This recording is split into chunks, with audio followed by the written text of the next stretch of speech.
This interview is a bit different and features Benjamin Osugo, our first student interviewee. Benjamin is directing a St. Andrews performance of the play Copenhagen, a student production supported by the Physics Society. Enjoy listening. You're listening to Insight, the University of St. Andrews Student Physics Society's podcast. I'm your host, Samuel Lavery. Join us as we journey into the lives of St. Andrews academics, discovering their passions, inspirations, and motivations.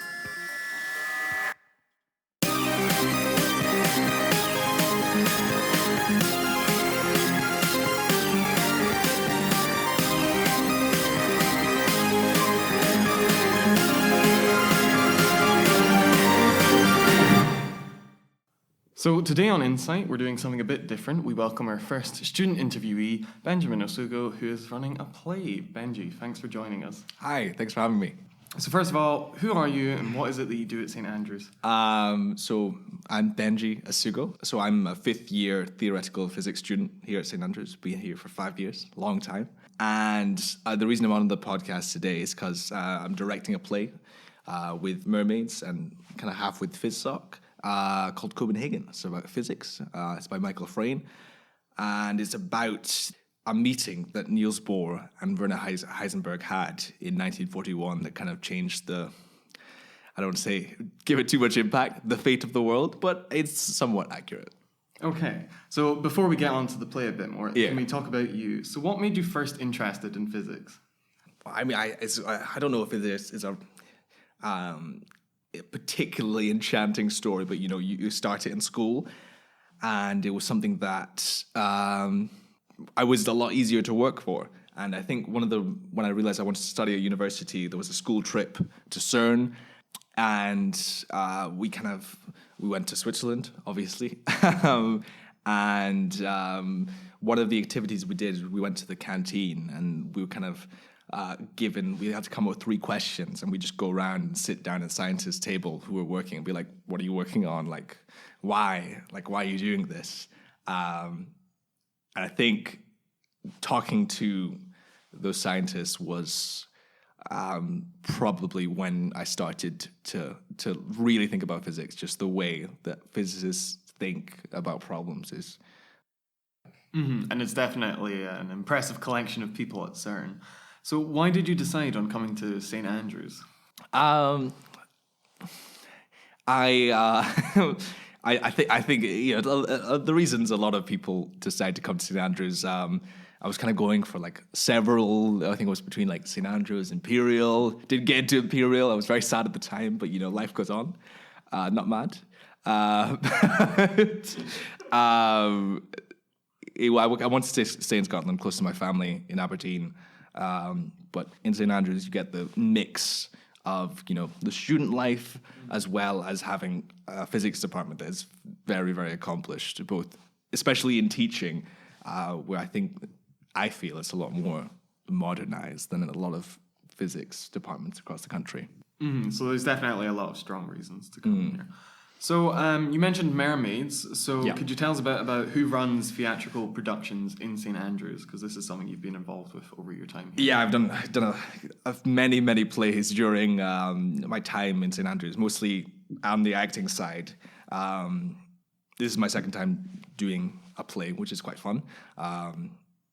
But effectively, there's a performing arts fund called Mermaids, and it was set up way back when, and each year they have a certain amount of money to allocate to comedy societies, to plays, to all sorts of things. And if you want to put something on, you come and you're like, give me the money, please. This is what we're going to do with it. And they make the money back. And just a bunch of people who kind of want to put these things on. Yeah, it's a lot of fun. Excellent. So it's really supportive in that way. And what made you want to take on a directing role? Oh, I think it was very play specific. Actually, it's a lot of reasons. I think one of them was I think it's always good if you're thinking about kind of being skills as someone who's kind of interested in the performing arts. It's always good to have many strings to your bow, being able to think about many different parts of how to put on a play or whatever. but I think specifically, I think I wanted to do something else that was directing, and then I read Copenhagen again. I'd read it a couple of years ago, and I started having a lot more ideas on how to put it on than when I read it the first time. And then I talked to a friend, and then the idea came after idea, and then I had like a couple songs that I really liked, and I was like, yeah, I have to do this. What was the question again?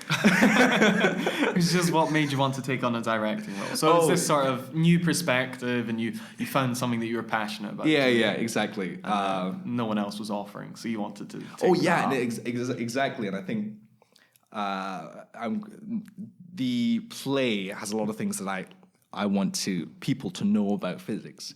And I think I hope the play kind of is in some kind of medium with the people who are interested in physics come along and they learn a lot about their scientists, about their favorite scientists or my favorite scientists, and learn how they were as people and how they thought. So it's not the case that the play is just for physicists. That's something that you probably no, it isn't a lecture. However, so I think someone who studies physics will go along and understand what the characters are saying, whereas the pace of the play, I think quite a few people who don't have so much interaction with physics, it's just going to come across as like more white noise.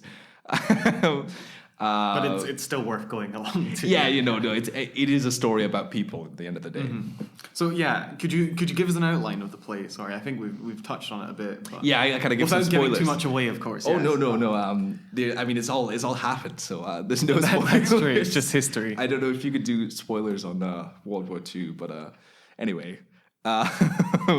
So effectively, the play is about a meeting in 1941. Two of the greatest scientists of the 20th century, Niels Bohr and Werner Heisenberg. Heisenberg was actually Bohr's student. He worked with Bohr at the University of Copenhagen during the 20s, and they kind of came up with complementarity, so like wave theory, particle theory, and Heisenberg obviously came up with the uncertainty principle, which we all know about. During that time. So they were very good friends and they worked really well together, coming up with like the Copenhagen interpretation, as it were. Changed the face of physics forever. So after this is done, Heisenberg goes back to Germany. Germany becomes a lot more kind of like radical, the rise of the Nazis and everything like that. Until World War II breaks out, and Heisenberg ends up in charge as one of the theoretical physicists, one of the best physicists in Germany at the time, because a lot of them had fled, in charge of the German nuclear program. And he kind of finds himself in a crisis, wondering like what he should do, being in charge of such a project in a very complicated country that Germany was at the time. So in 1941, he gets special permission to go to Copenhagen to visit his mentor, Niels Bohr. And they have this meeting at the Bohr's house in Copenhagen, and they go for a walk. And no one really knows what happened on the walk. But 5 minutes later, Bohr comes storming back into the house, and Heisenberg is forced to leave the house. And then, the play is about the meeting and the consequences and the motivations going into that. Okay, so there's a bit of history, there's a bit of drama, there's the... So that was a lot of background, but... Yeah, I'm intrigued. I'm glad. So why does the play focus on the physicists that it does, though? Because there's obviously a rich tapestry of eccentric characters and interesting people in physics. There is... Why does it focus on Bohr and Heisenberg? I don't know. It's interesting because I think when you think about depictions of scientists in like media, they're you often get like mad scientists. They're crazy, but they're really smart, which I don't think is how it's kind of dealt with in a more human way. But I think the playwright Michael Frayn, he heard about this meeting, and I think the play's about how small this plays a lot of things, and I struggle to put them into a couple sentences. You need to watch it yourself, yeah. But it's about how small moments can change like the course of history. Mm-hmm. So I think he got fascinated with this moment that, you know, effectively decided whether Germany were going to have nuclear weapons or not. Okay. And then got into these scientists, and I don't know if you know a couple things about Niels Bohr, especially, is like a very controversial figure, and has had and I don't know if you read some of the things he said, especially like debates with Einstein. It's pretty big to go up against Einstein. I wouldn't want to do it. So I think once you kind of get into the, this is a very rambling answer. That's okay. Very interesting. Shall we move on? So they are interesting people, and it's an interesting moment. But no. I think we got a lot from that. So just some quick fire questions, so you can answer these pretty quick. What's your favorite music genre and favorite song? I like jazz a lot. To be honest, it's very. And there's a lot of jazz in Copenhagen. Copenhagen very famous for its jazz. Just linking the two. Favorite song was that? Favorite song. I like the song.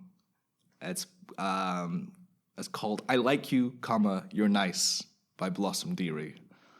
Okay, it's a good song. I recommend to listen to anyone out there. What is your favorite play? You are allowed to say Copenhagen, I guess. I don't know if I'd say it is a very, very good play. I like Othello by Shakespeare. Okay. I'm a big fan of that. What do you hope to do after graduating? Big question, I know. Big question. That's not a quick fire question. Do you want to be here for 30 more minutes? To be completely honest with you, I'm maybe putting a pause on the physics. And I'm going to try and pursue theatre. Mm-hmm. Well, best of luck with that. Yeah. Thank you very much. I'm going to need it. So how can other students get involved with plays, either acting or directing? What's the first step? The first step, so there's, if you're in St. Andrews, like the Mermaids page on Facebook, and there's auditions like all the time, especially at the start of the semester. Just go to an audition and read for the part. And I know like it's very nerve-wracking, and I'm still not very. It's difficult. It's a lot. But I don't know. Try again, and you'll get into a play, and you'll be like, "This is really fun," and then you'll want to do it again, and then you'll never stop like I did. Okay, so final question: when, where, and why should people go and see Copenhagen? When it is Monday and Tuesday, the 14th and 15th of October, so that's in a couple of weeks' time, at 7:30 p.m. in the stage in the Union. Why? I'm gonna give two parts to this answer. Okay. For the physicists and the scientists out there, you should come to see why the people about the people that you're studying, about how the way they thought and the way that physics is inherently creative by nature. Mm-hmm. That's why I think a lot of physicists would enjoy it. And to people who don't study physics, who aren't science inclined, it's it's like kind of another side of the coin. Like, come to kind of change your mind about why you thought physics was boring. Okay, that's an excellent answer. So thanks very much, Benji. Thank you. The Physics Society will be running a trip to go see Copenhagen, so watch out for that on Facebook for the 14th and 15th. Amazing. Right. Good luck with the play. Break a leg. Thank you very much. You've been listening to Insight, the University of St. Andrews Student Physics Society's podcast. I was your host, Samuel Lavery. Thanks to the wonderful academics of St. Andrews. Join us in the future as we learn more of the people making our education. This podcast was produced by myself and our podcast producer, Sabrina Keating. To find out more about the Physics Society and what we do, please find us on Facebook or Google St. Andrews Physics Society for our website. Goodbye.